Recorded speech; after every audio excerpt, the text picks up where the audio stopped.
Tengan muy buenas tardes, doctora Ligia Yanet López Leiva. En esta tarde nos corresponde el tema número 36, el cual es el género Shigella. Esta presentación está dada a través de lo que es mi compañera Maya y mi persona, Alonso, ¿verdad?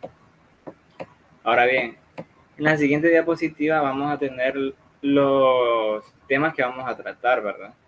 Ahora bien, en esta otra siguiente diapositiva vamos a entrar a lo que ya es el agente, ¿verdad? Para comenzar, debemos de tener una pequeña introducción a lo que es el agente, ¿verdad? Más que todo, en el descubrimiento de la Shigella se dio como lo que es un microorganismo causal. A su vez, es dado por lo de la causal por la disentería. Ahora bien, este es un síndrome clínico muy caracterizado por distintos factores, en los cuales podemos mencionar lo que es la fiebre, los cólicos y lo que son las defecaciones frecuentes, de estas a su vez que son de un menor o poco volumen, que pueden ser sanguinolentas y mucopurulentas. Se le atribuye a lo que es el microbiólogo japonés Kiyoshi Shiga, quien en el año de 1897 fue el responsable y quien aisló lo que es el bacilo de Shiga, que actualmente es conocido hoy en día como la Shigella dysentery tipo 1, ¿verdad? Bueno, ahora bien, vamos a entrar ya a lo que es el agente. Bueno, la Shigella es una bacteria gram negativa, que esta forma no forma esporas, y esta a su vez se diferencia de lo que es la Escherichia coli, ya que esta no es móvil y tampoco me va a producir lo que son gases de azúcares, y por ende esta no me va a generar lo que es el dexcarbos el bicarboxilato de lisina, y tampoco me va a hidrolizar lo que es la arginina. Ahora bien, el, eh, la, el agente se va a, como por así decirlo, tener grupos, que son los serogrupos A, B, C y D, respectivamente. Ahora bien, estos grupos se llaman la Shigella dysentery, la Shigella flexneri, la Shigella bowdii y lo que es la Shigella somnei. Estas a su vez van a diferenciarse ya sean por unas características bioquímicas y serológicas, que a su vez la consecuencia del genoma de lo que es la Escherichia coli K12 y lo que son los serogrupos A, B, C y D respectivamente, que son repitiendo, serían la Shigella flexneri 2A, la Shigella somnei, la Shigella dysentery tipo 1 y lo que sería la Shigella boide, que han relevado que estas especies tienen cerca de lo que es el 93% de los mismos genes. Ahora bien, las tres firmas genómicas principales que se distinguen a la Shigella son estos tres siguientes puntos. El primero sería el Plasmodium, que sería de la virulencia, que es de un 215 globoli, ¿verdad? Que a su vez estos me van a aportar mayormente los genes necesarios para lo que es la patogenicidad. Ahora bien, en el siguiente punto tendríamos lo que son la falta o ya sea una alteración en la secuencia genómica. Y estas me van a codificar lo que son los productos. Como ejemplo tendríamos la lisina descarboxilasa, que en sí esta se expresa lo que es una reducción de la patogenicidad. Ahora bien, como último punto tendríamos que en sí la Shigella dysentery tipo 1 tiene una presencia de genes que me van a codificar la toxina Shiga, la cual es una citotoxina muy potente, ¿verdad? Ahora bien, en la siguiente diapositiva vamos a tocar lo que sería la epidemiología y la distribución, que en sí la epidemiología va a seguir lo que es un patrón de forma cíclico en diferentes regiones como el subcontinente, el indio y el áfrico subarabiana. Estas epidemias son muy devastadoras, que a su vez fueron causadas en su mayor parte por lo que es la Shigella dysentery tipo 1, y esta se caracteriza más que todo por tener unas tasas muy altas de afección y de mortalidad. Como ejemplo, pondríamos lo que es Bangladesh, que fue una pandemia originada más que todo por la Shigella dysentery tipo 1. Esta se vinculó con un incremento de un 42% de lo que es una mortalidad de niños que van de lo que es de 1 a 4 años de edad, ¿verdad? Aparte de estas epidemias, la shigelosis es más bien una enfermedad endémica. Se podría decir que el 99% de los casos suele aparecer en países, por así decirlo, que están en desarrollo, y unas prevalencias máximas que se observan en muchas zonas muy pobres, con una poca higiene personal, ya sea tanto personal y general. Perdón. Ahora bien, las cepas de lo que es la Shigella flexneri predominan a partir de lo que son regiones menos desarrolladas, por así decirlo, mientras que por otro lado la Shigella somnei prevalece más que todo en países con unas economías emergentes y en naciones industrializadas. Ahora bien, la prevalencia en sí en países en desarrollo, en una revisión publicada bajo auspicios de lo que es la Organización Mundial de la Salud, hubo un cálculo en el que se podría decir que se sacó el número anual de forma total de los casos a partir de los años, más que todo del tiempo de 1866 a partir hasta el año 1997, que fue aproximadamente, y se calcula que fue de 165 millones. Y de ese total, un 69% más que todo ocurrió en niños menores a 5 años. En esta revisión hubo un cálculo en el que el número total de fallecimientos oscilaba más que todo y fue mayormente de entre 500.000 a lo que es 1.1 millones en el tema del número total de fallecimientos. Ahora bien, en datos más recientes, que se da en un lapso de los 2000 al 2004, se tomaron 6 países asiáticos y se señaló que, no obstante, se señaló que la incidencia de la shigelosis fue permanecida y fue estable a tal punto que han disminuido mucho la tasa de la mortalidad de esta enfermedad. Tal vez por el mejoramiento, ya sea del estado en sí, un estado nutricional.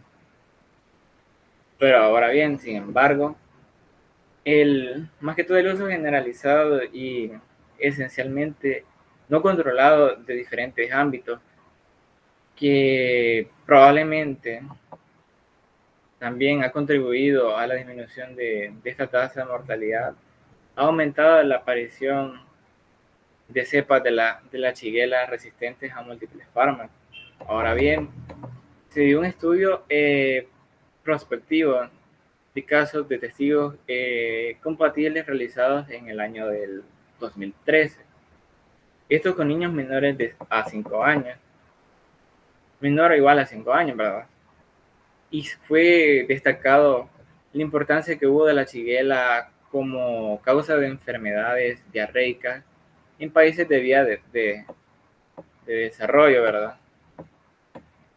Y ahora bien, hubo una prevalencia en lo que son países industrializados, que en poblaciones de niños donde se dio a conocer que hubo un surgimiento de brotes locales, cuando no se cumplían las normas de higiene, ya sean adecuadas y adaptadas, que fueron, perdón, que fueron adaptadas a instituciones grupales, como guarderías y también instituciones para personas con un retraso mental. Perdón.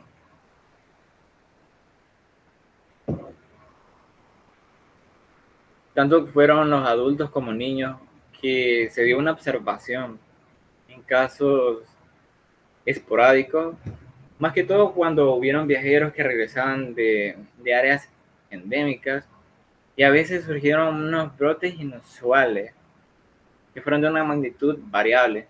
Esto más que todo se dio por diversas causas, que serían por agua o ya sea por alimentos eh, infectados. Permítanme. Ahora bien, en la siguiente diapositiva tendríamos lo que es el reservorio. Ahora bien, hablando del reservorio, como sabemos, en el ser humano el tubo digestivo constituye de una mayor, como por así decirlo, es el mayor reservorio para la shigella, que también también se encuentra, aunque en poca frecuencia, en los primates superiores. Rara vez se encuentra en estas partes que son los primates superiores. Ahora bien, la excreción de la shigella fue alcanzando su máxima fase, por así decirlo, fue la fase aguda, la fase más aguda de la enfermedad, por lo que las bacterias son transmitidas, por así decirlo, con una mayor eficacia a través de lo que fueron dos vías, que fueron la vía fecal oral, a través del estado portador del manual, ¿verdad? Ahora bien, y sin embargo, algunos brotes epidémicos fueron provenientes a través de lo que fueron las transmisiones alimentarias o hídricas. Esta más que todo en zonas pobres, en las que las moscas fueron la principal fuente de transmisión de la shigella. Ahora bien, fue y hubo un gran potencial infeccioso de la shigella, que esta a su vez fue reflejado en el inóculo tan pequeño pero tan necesario para provocar una infección experimental en voluntarios, que fue a partir de lo que son 100 unidades formadoras de la colonia, por así decirlo. Estas a su vez en las tasas afectadas que fueron tan altas en brotes en guarderías, que la guardería equivale de lo que va a partir equivalentemente del 33 a lo que es el 73%. Y en las tasas tan altas de casos secundarios entre familias, los niños enfermos fue más que todo en un porcentaje del 26 a un 33%. Ahora bien, la shigellosis también se transmite por una diferente vía, la cual sería por la vía sexual. A lo largo de la historia se han dado o han habido epidemias de shigellosis en situaciones de un hacinamiento insalubridad. Como ejemplo tendríamos que se dan en soldados en campaña, habitantes en ciudades situadas, ya sea en campos, grupos de peregrinación y refugiados en el campo, ¿verdad? Y para culminar este apartado tendríamos que, más que todo, los seres humanos constituimos únicamente el reservorio y es el más importante, aunque se ha producido brotes prolongados, como lo había mencionado anteriormente, por colonias primates. Ahora bien, en la siguiente diapositiva vamos a tocar otro punto, ¿verdad? El cual sería el periodo de incubación. Bueno, el periodo de incubación más que todo se da por lo común, se da a partir de lo que es de 1 a 3 días, pero esto puede ser también dado a partir de las 12 a las 96 horas, que esas a su vez han llegado hasta lo que es una semana, en el caso de la Shigella dysentery tipo 1.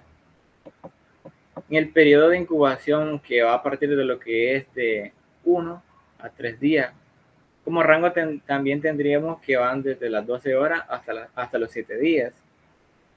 En el periodo de estado cursa con fiebre, aparte de otros síntomas que sería el dolor abdominal y la diarrea acuosa, que inicialmente se da en el primer o ya sea en el segundo día, en el cual se transforma en depósitos frecuentes, poco, poco voluminosas. Estas se caracterizan por presentar moco y sangre, mientras que la temperatura va disminuyendo y aumenta el dolor abdominal y los ruidos hidroáreos. También esto puede presentarse el tenesmo, urgencia y también para la defecación y la defecación dolorosa. Ahora bien, también cursa con lo que es la diarrea acuosa de tipo disentería, eh, pero también no se ha aclarado el mecanismo por el cual se ocurren las convulsiones generalizadas, ya sea a partir de pacientes, y la enfermedad más que todo en general es autolimitada a partir de lo que es en un tiempo de 5 a 7 días. Ahora bien, vamos a pasar a lo que es la siguiente diapositiva, la cual, la cual nos habla como mencionaba anteriormente, del mecanismo de transmisión. Ahora bien, para el mecanismo de transmisión, tenemos que predominantemente hay una transmisión, más que todo se da fecal oral, ya sea directa o indirectamente. Y eso se da a partir de lo que es un paciente sintomático o un portador asintomático.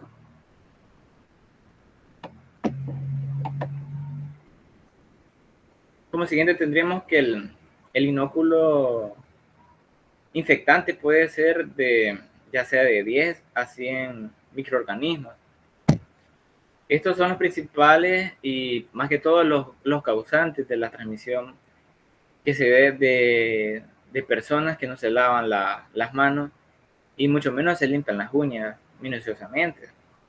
Esto más que todo se da después de defecar, más que todo no se da este procedimiento de lavado de manos. Y también se puede diseminar la infección a otras personas. Esta sea por contacto físico, de forma directa o de forma indirecta. Bueno, al contaminar ya sea los alimentos, el agua o los fomites. Puede haber una transmisión por el agua, pero para esto se debe beber o ya sea empleada para actividades recreativas, como resultado de contaminación fecal directa. También las moscas pueden transportar los microorganismos de las letrinas, los baños y diversos estados en el campo, ¿verdad? La cual estas van a llegar las moscas van a llegar a lo que son los alimentos que están de forma descubierta, provocando así un foco infeccioso. Ahora, también, por otro lado, tendríamos otro tipo de contaminación, la cual sería de ciertas prácticas sexuales, en particular en hombres que tienen relaciones sexuales de hombre a hombre o con otros hombres que no serían su pareja, por así decirlo, que también aumenta el riesgo de transmisión. Y también el transmisión o el periodo de transmitibilidad se dan excediendo durante la infección, una infección aguda, que a su vez esta va a estar dada por el agente infeccioso, que no está presente en solo las heces, por lo general durante menos de 4 semanas, después de esto de cuadro agudo, ¿verdad? En muchas y, y muy raras ocasiones, el estado de transportador asintomático puede prolongarse de varios meses o más. Esto puede variar, ¿verdad? Y más que todo el tratamiento antimicrobiano puede ser apropiado más que todo para cortar el estado del portador a unos cuantos días. Ahora bien, pasando a la siguiente diapositiva, tendríamos lo que es la susceptibilidad, que más que todo por lo general la susceptibilidad y la infección se puede o se produce por una ingestión, perdón, de un número pequeño de microorganismos. Más que todo en las zonas endémicas, la enfermedad es más grave en los niños de corta edad. Podría decir que menor o igual a 5 años, ¿verdad? ¿Qué es lo que sería en adultos? Bueno, ahora bien, en estos últimos, en los adultos, muchas infecciones pueden ser asintomáticas, por lo que los ancianos y los individuos debilitados, perdón, y las personas desnutridas de cualquier edad, sin importar, más que todo puede variar, pero no importa más que todo, puede ser de cualquier edad. Estas son particularmente más propensas a manifestar cuadros graves o ya sean mortales. Ahora bien, la latencia materna, la lactancia materna protege a los lactantes y a los niños de corta edad. Ahora bien, en estudios con vacunas experimentales de forma orales, preparadas con microorganismos vivos de serotipos específicos y más que todo con vacunas parenterales, de conjugados de polisacáridos, más que todo se ha demostrado una protección breve, por así decirlo, de un año contra lo que es la infección por el serotipo homólogo. Ahora bien, tendríamos a los grupos de riesgo en los que 2/3 o 2/3 partes más que todo de los casos y casi todas las, por así decirlo, todas las definiciones se dan o se observan más que todo en niños menores de 10 años. La shigellosis pocas veces afecta a niños menores de 6 meses, por lo que la lactancia materna, como anteriormente había mencionado, protege a los lactantes y a los niños de corta edad. Por otro lado, los adultos mayores y personas debilitadas o malnutridas, por así decirlo, o que no poseen una nutrición adecuada, ya sea de todas las edades, más que todo, así como personas infectadas con VIH, son particularmente más susceptibles a padecer cuadros graves y mortales. Bueno, hasta acá ha llegado mi participación y la dejo a cargo de mi compañera Maya.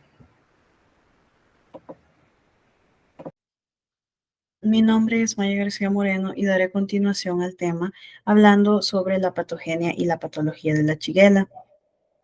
Para este punto recordaremos que la transmisión de la shigella se da de manera oral, es decir, que tiene una transmisión directa fecal-oral. Sabemos que la shigella es un género de bacterias que causa la enfermedad conocida como shigellosis de una forma que produce una infección intestinal. También debemos recordar la gran virulencia que posee la shigella, siendo de un plásmido de 214 kilobase. Además, la shigella tiene también una gran resistencia a condiciones de pH bajo.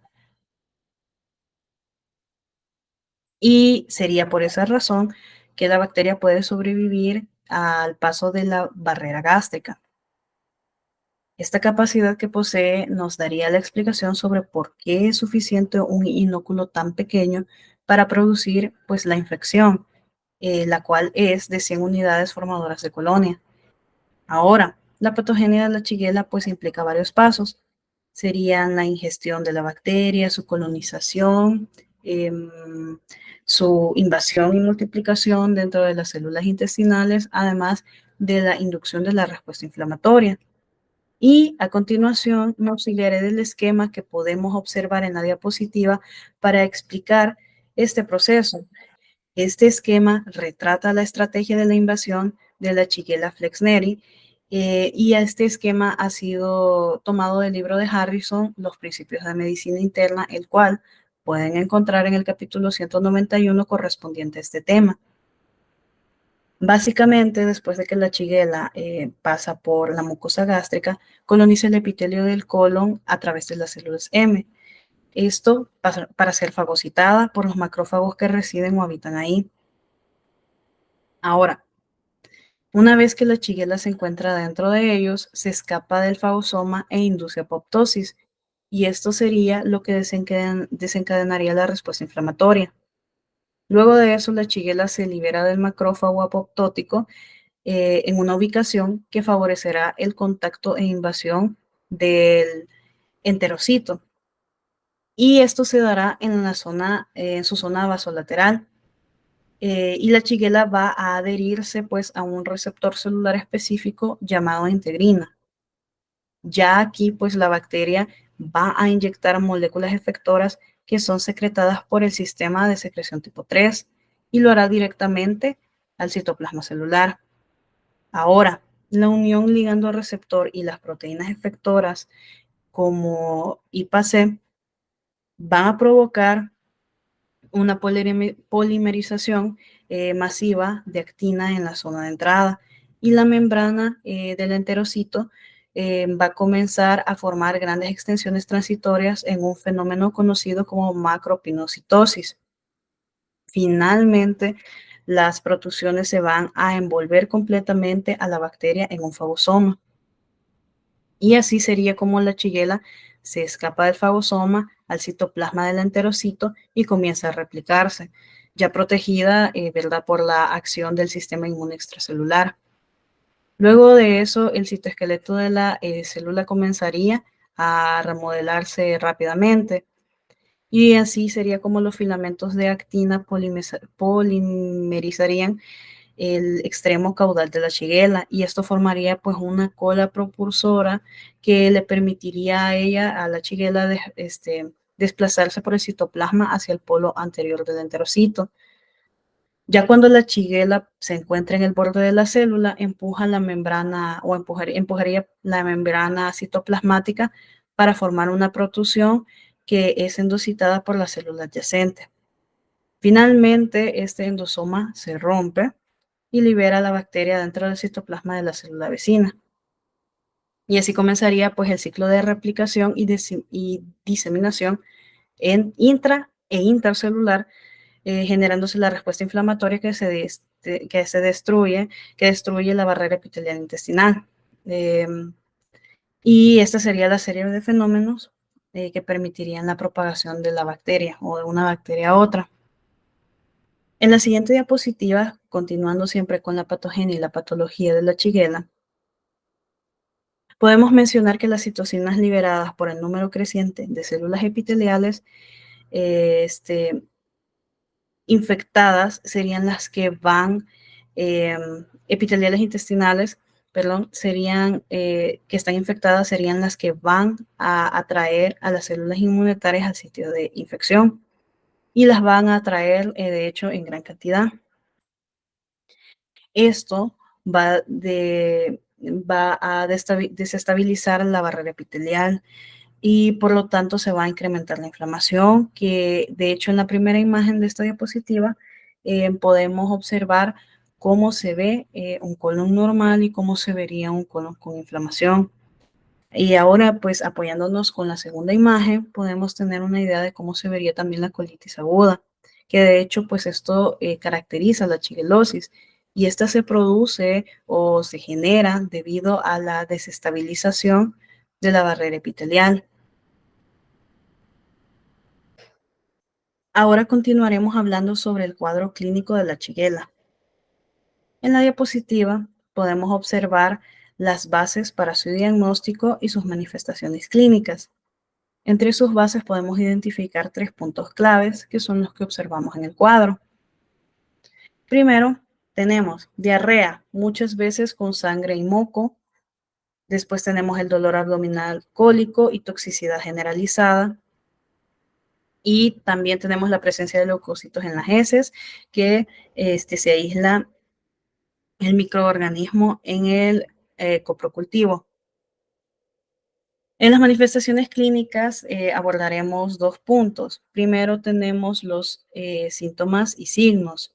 Se puede presentar una variedad de signos y síntomas que van a variar y en su grado o severidad según pues el individuo o el paciente y también según la cepa de Shigella involucrada.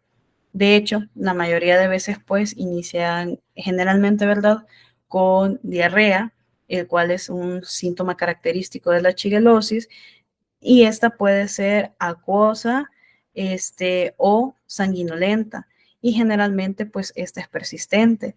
Ahora, en los casos donde la diarrea es sanguinolenta, que es cuando se da la presencia de sangre en las heces, puede indicar que es una infección grave de Shigella. Otros síntomas sería el dolor abdominal o cólicos abdominales, que pueden variar también dependiendo pues la intensidad y normalmente van acompañadas de la diarrea. También tenemos el tenesmo, que básicamente sería la sensación de tener la necesidad de ir a evacuar, aunque no haya realmente materia fecal, y pues típicamente esto está asociado con el dolor rectal. También tenemos otros síntomas como la fiebre, náuseas y vómitos. De hecho, la fiebre es común en infecciones por Shigella y puede ser tanto como moderada a alta. Como mencionamos anteriormente, pueden variar los síntomas dependiendo pues el paciente. Las náuseas y los vómitos pueden llegar a experimentarse, aunque realmente son síntomas menos frecuentes que los mencionados anteriormente. Y todo esto va acompañado del malestar general, de la fatiga y la debilidad. También es importante destacar que pues los síntomas varían ampliamente en cuanto a gravedad. Desde una enfermedad puede ser leve, un caso puede ser leve, que puede tratarse o llegar a curarse por sí sola, e incluso existen hasta casos más graves que pues ya requieren del tratamiento médico, que en particular, y como vimos anteriormente, la shigellosis tiende a producirse o ser más grave en niños pequeños, en ancianos y en personas con sistemas inmunitarios débiles. Y en el segundo punto abordaremos los datos de laboratorio. Los datos de laboratorio para diagnosticar shigellosis incluyen pruebas específicas para determinar la presencia de la bacteria en muestras clínicas, así como pruebas para evaluar su gravedad y las posibles complicaciones de la infección. En el método principal para diagnosticar la shigellosis, tenemos el cultivo de muestras de heces en medio de cultivos selectivos y diferenciales. Las colonias bacterianas características de la Shigella pueden ser identificadas y confirmadas mediante pruebas bioquímicas. Y en estos casos de shigellosis se observan, de hecho, muchos leucocitos y eritrocitos en las heces. Ya en casos graves o complicaciones de la shigellosis, se pueden realizar análisis de sangre para evaluar la gravedad de la infección, su función renal y otros parámetros, aunque los hemocultivos en los microorganismos proliferan menos del 5% de los casos. También es importante destacar que el diagnóstico de la shigellosis generalmente se basa en la combinación de síntomas clínicos, datos de laboratorio y antecedentes epidemiológicos, especialmente si hay casos previos conocidos en la comunidad o si la persona ha viajado en áreas donde la shigellosis es habitual o frecuente, ¿verdad? Siguiendo con el cuadro clínico de la Shigella, hablaremos sobre las fases de la shigellosis, que serían 4, ¿verdad? Como primer punto, tendríamos el periodo inicial, después la diarrea acuosa, la disentería y por último, la fase posinfecciosa.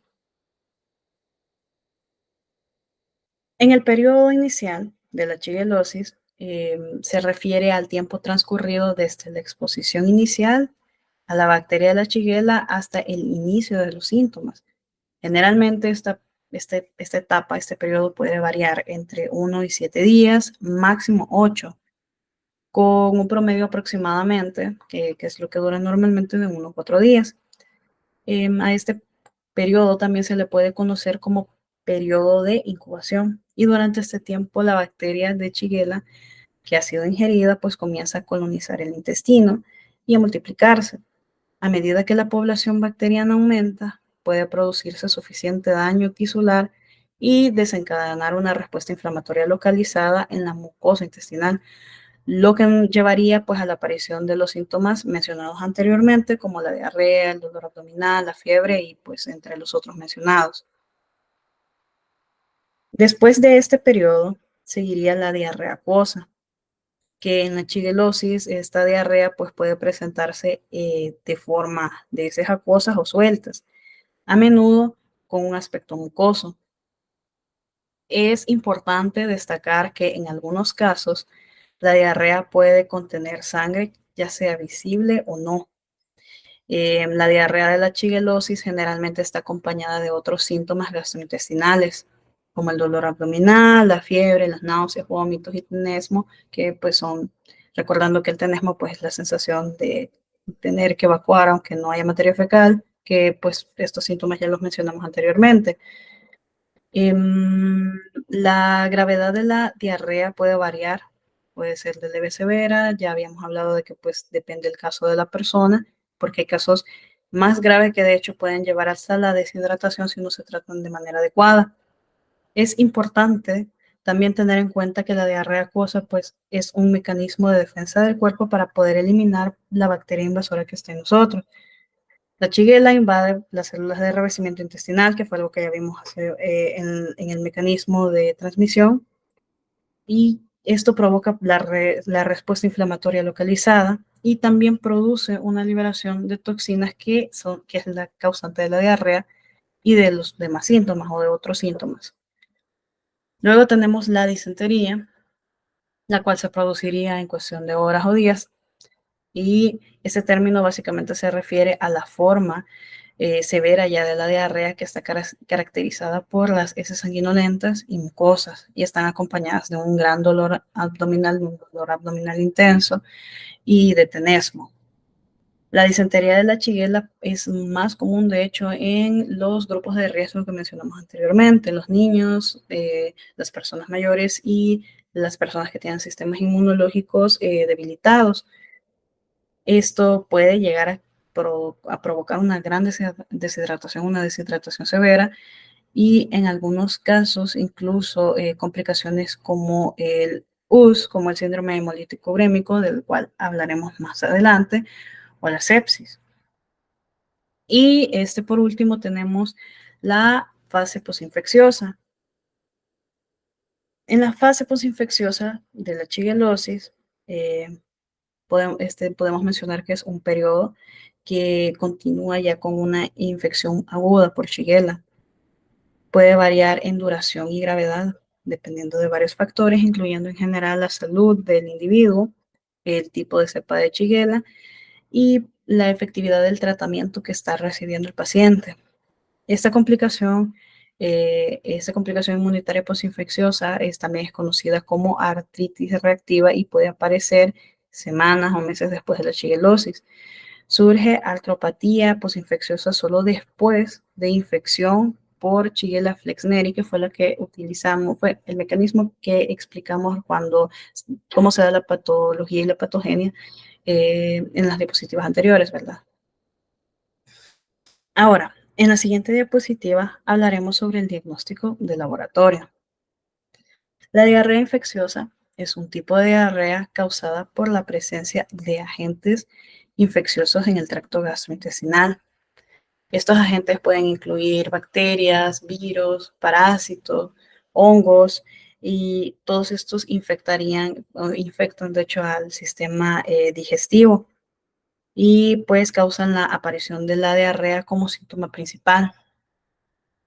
La diarrea infecciosa puede variar en gravedad y duración dependiendo del microorganismo involucrado, así como de la salud en general del individuo. Los microorganismos que causan diarrea infecciosa pueden ingresar al cuerpo a través de la ingesta de alimentos o agua contaminada, por contacto directo con personas, objetos, superficies infectadas que estén contaminados y que pues entren en contacto directo con la boca. Una vez que están en el tracto gastrointestinal, Estos agentes infecciosos pueden multiplicarse y provocar una inflamación en el revestimiento del intestino, lo que nos conduce pues a la diarrea y a otros síntomas gastrointestinales. De hecho, muchos de los síntomas típicos de la diarrea infecciosa incluyen de los que ya hemos mencionado, entre ellos la diarrea acuosa, puede ser sanguinolenta, el dolor abdominal, la fiebre, las náuseas, el vómito, la deshidratación en los casos muy severos, en los casos graves, la pérdida de apetito y en general un gran malestar. Y las diarreas infecciosas pueden ser causadas por diferentes patógenos, que podrían ser bacterias o parásitos como los que podemos observar en esta diapositiva.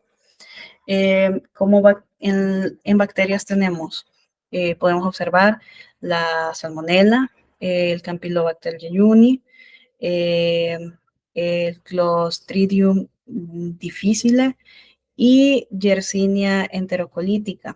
Y en los parásitos tenemos Entamoeba histolítica.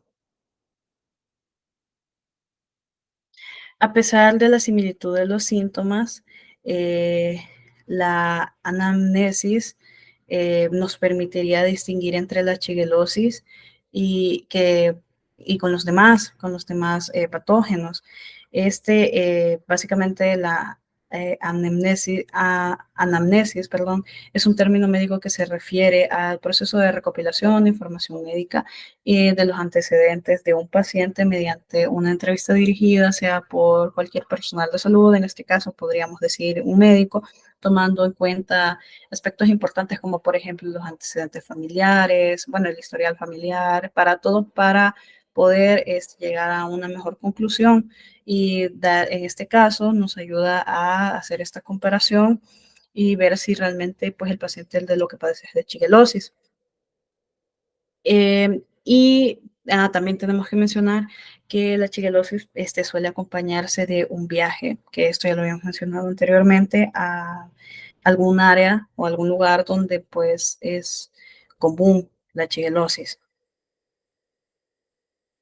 En la siguiente diapositiva daremos continuación con el diagnóstico de laboratorio. El diagnóstico de laboratorio de la infección por Shigella implica varias pruebas que nos pueden ayudar a identificar la presencia de la bacteria y confirmar que es esta enfermedad la que padece el paciente.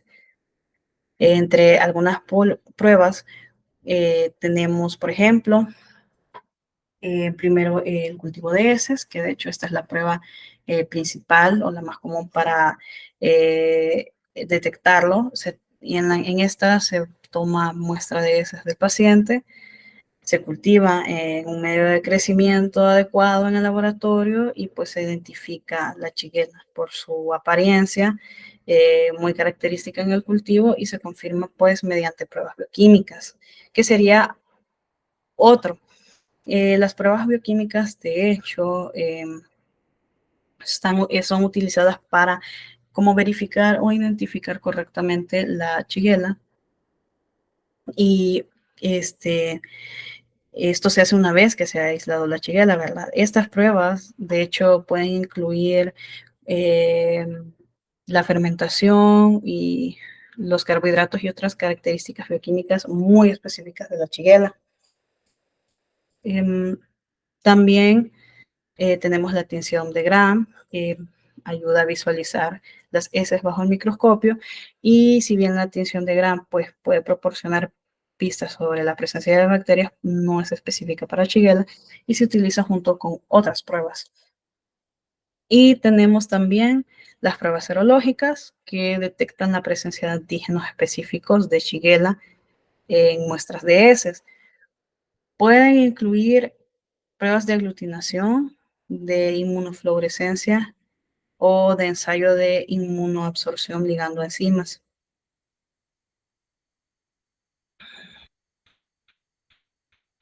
Como la shigellosis a menudo se manifiesta solo con diarrea acuosa, es indispensable tratar siempre, como ya habíamos mencionado antes, de aislar la Shigella. Y el método ideal para su diagnóstico, de hecho, es identificar el microorganismo patógeno en las heces y la probabilidad es mayor, de hecho, si en la prueba de heces se obtiene con una cantidad o mientras más seguro de material sanguinolento o mucoso. También es importante tener en cuenta que el diagnóstico de laboratorio de la infección por Shigella requiere la recolección adecuada y el manejo de muestras de heces para evitar contaminaciones y resultados falsos, negativos, por ejemplo.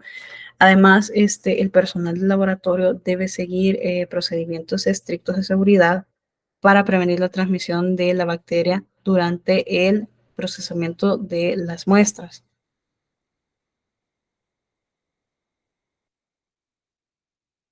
En la siguiente diapositiva tenemos el diagnóstico diferencial de la Shigella con la Salmonella, Campylobacter y Escherichia coli enterotoxígena. En este caso, compararemos 3 aspectos importantes por cada agente teológico. Iniciaremos con la Shigella. Y los 3 aspectos serían sus portadores, el periodo de incubación y los signos y síntomas. Los portadores de la Shigella serían pues las personas infectadas. Su periodo de incubación sería de 1 a 4 días, pero en dados casos puede prolongarse hasta 8 días. Y entre los signos y síntomas, ya hemos venido hablando de eso a lo largo de esta exposición, recordando que pues están las molestias intestinales, los cólicos intestinales, la diarrea, la fiebre, el vómito, y también mencionar que en los niños menores de 5 años, pueden presentar fiebre con temperaturas de 40 a 41 grados centígrados, anorexia profunda y diarrea acuosa. Seguimos con el primer agente teológico con el que se hace este cuadro diferencial, que sería la salmonela. Y los portadores de esta serían los animales y los seres humanos. Su periodo de incubación sería de 10 a 12 días, pero puede variar de 3 a 21 días. Y el síntoma más característico de esta sería la fiebre prolongada, que tiene entre 38.8 a 40.5 grados centígrados, pudiendo durar hasta 4 semanas si es que no se administra tratamiento. También están los síntomas de cefalea, escalofríos, tos, diaforesis, dolor abdominal, náuseas y así, entre otros. Luego tenemos la Campylobacter y sus portadores serían los alimentos crudos y los animales infectados. Su periodo de incubación es de 2 a 4 días y entre los signos y síntomas podemos observar también la fiebre, cefalea, diarrea y dolor abdominal, además de que en los niños puede presentar la crisis convulsiva causada por la fiebre. Y por último tenemos la Escherichia coli enterotoxígena. Sus portadores serían los alimentos contaminados y con menor frecuencia el agua contaminada. Tiene periodos cortos de 10 a 12 horas y pues en los signos y síntomas se produce la famosa diarrea del viajero, que comienza con cólicos abdominales junto con una diarrea acuosa que puede en algunos casos convertirse en sanguinolenta. A continuación hablaremos sobre el tratamiento de la Shigella. Los pacientes que padecen de Shigella son tratados con antibióticos.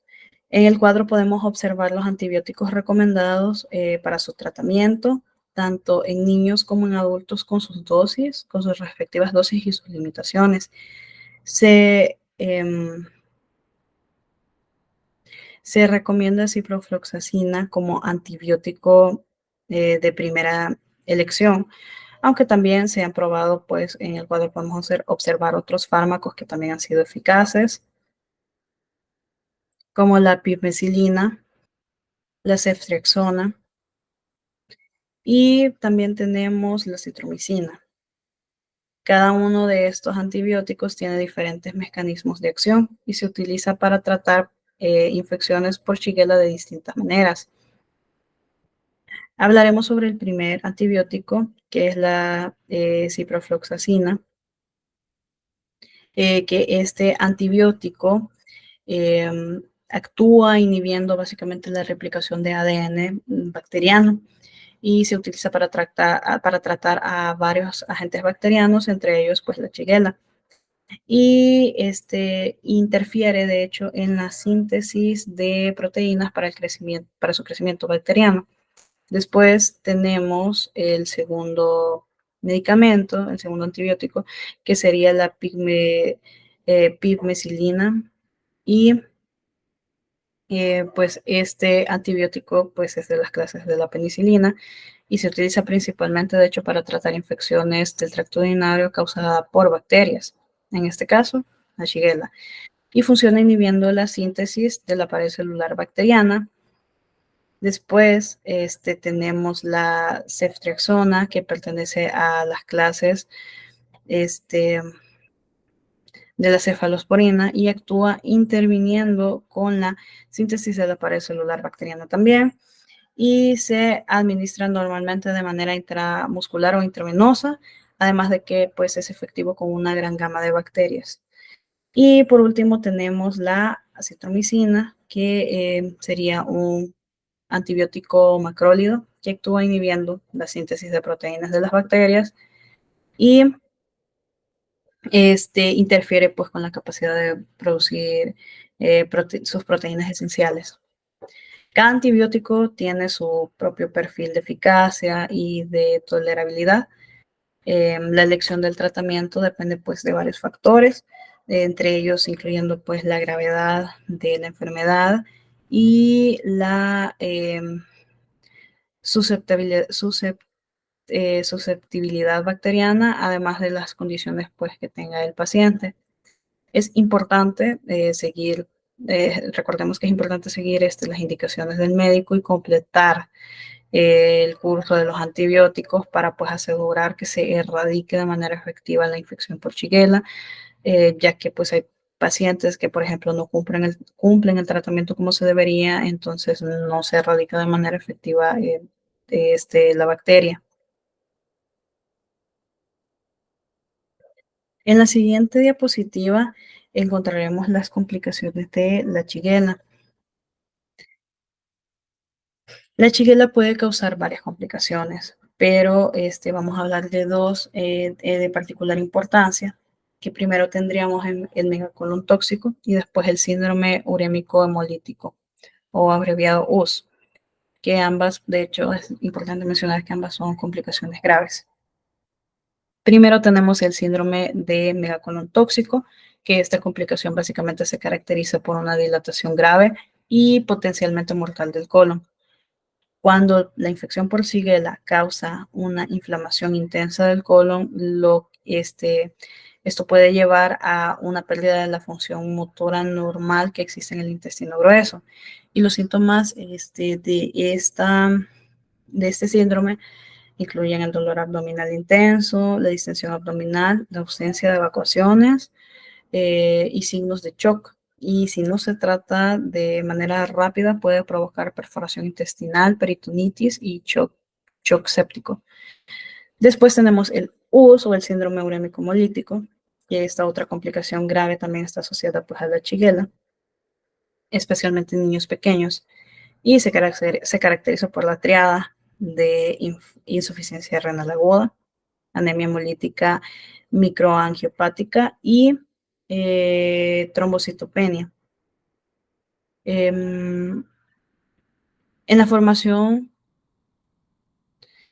de coágulos sanguíneos anormales y daño pues de glóbulos rojos, la Shigella pues provoca este tipo de daños cuando se da este síndrome en los vasos sanguíneos.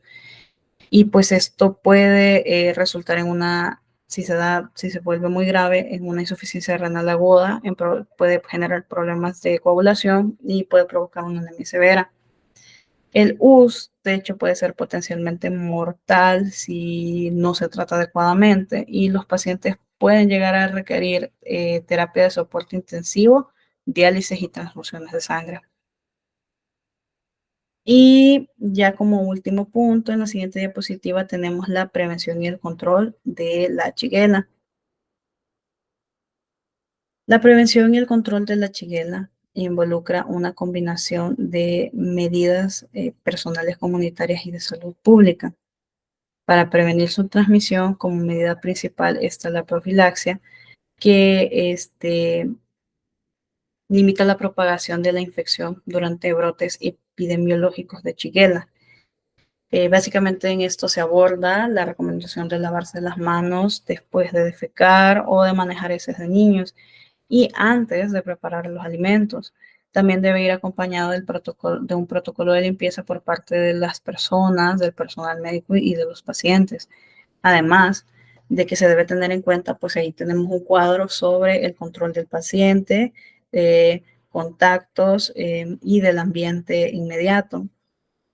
Siguiendo los puntos que podemos observar en pantalla, que serían 7.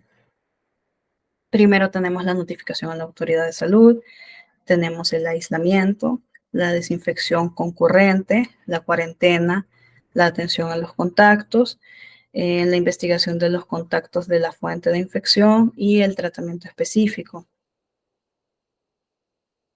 Para resumir este punto de prevención y control, lo abordaremos clasificando pues, los aspectos más importantes a tener en cuenta, que serían 6. Para la prevención, primero tendríamos la higiene personal. En esto entra el primer punto que abordamos. Se deben lavar las manos frecuentemente con agua y jabón, especialmente después de ir al baño, cambiar pañales y antes de preparar o consumir alimentos. Esto es fundamental para prevenir la propagación de una bacteria, ya que pues se debe mantener este aseo, esta higiene, para no contaminar y no propagar la bacteria. Después tendríamos el control de la contaminación de los alimentos, que está asociado al punto anterior, en el que se debe asegurarse de consumir pues, alimentos completamente cocidos y en el caso del agua que sea agua potable y segura. Evitar alimentos, como mencionamos antes, crudos o mal cocidos y los productos lácteos que no estén pasteurizados. Se debe mantener una higiene adecuada al manipular alimentos y almacenarlos correctamente. También está el control de la transmisión de instituciones, como por ejemplo en entornos de guarderías, escuelas, centros de salud o de atención médica, pues es importante mantener unos estándares estrictos sobre la higiene, por ejemplo en el personal médico, las prácticas de lavados de manos y saneamiento para las superficies u objetos que puedan estar contaminados. También tenemos el aislamiento de casos, que básicamente este punto se basa en identificar y aislar a las personas que estén infectadas con la bacteria para que no puedan propagarla.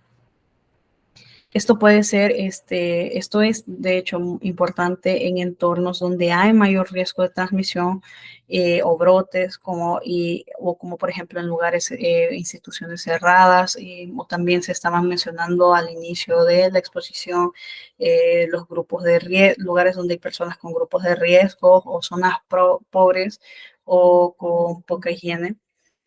Y también tenemos la notificación y la vigilancia, que en este caso se trata sobre notificar a las autoridades de la salud pública para pues, facilitar la vigilancia epidemiológica y la implementación de medidas de control adicionales como la identificación de fuentes de infección y la investigación de los brotes. Y también, por último, tendríamos la educación y la concientización pública, que este punto básicamente sería pues tener la tarea de informar a la población sobre la importancia de los puntos que abordamos anteriormente, como la higiene personal y el manejo seguro de los alimentos, el reconocimiento de los síntomas por la infección de la Shigella en este caso, que pueden ayudar pues a prevenir todos los puntos que pueden ayudar a prevenir la propagación de la enfermedad. La prevención y el control efectivo de la Shigella requiere un enfoque integral que aborde tanto las medidas individuales como las acciones a nivel comunitario y de salud pública. Todos estos puntos de la prevención y control nos ayudaría a tener a todos un mejor manejo para que no se propague, pues en este caso, la bacteria de la que estamos hablando, la Shigella. Bueno, con esto finalizaría nuestra exposición sobre el género de la Shigella Muchas gracias a todos por su atención prestada.